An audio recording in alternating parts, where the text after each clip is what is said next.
Guys, panoorin natin to si Emma Mary Tiglao. Grabe no, sobrang lawak ng fanbase ni Emma Mary Tiglao sa Thailand. Gustong-gusto siya ng mga Thai people.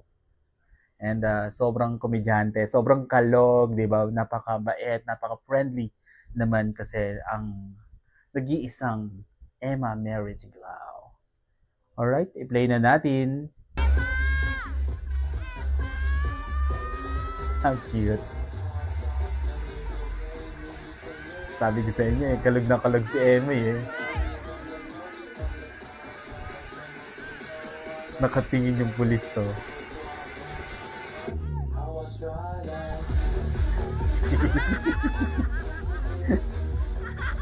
Napaka-jolly no.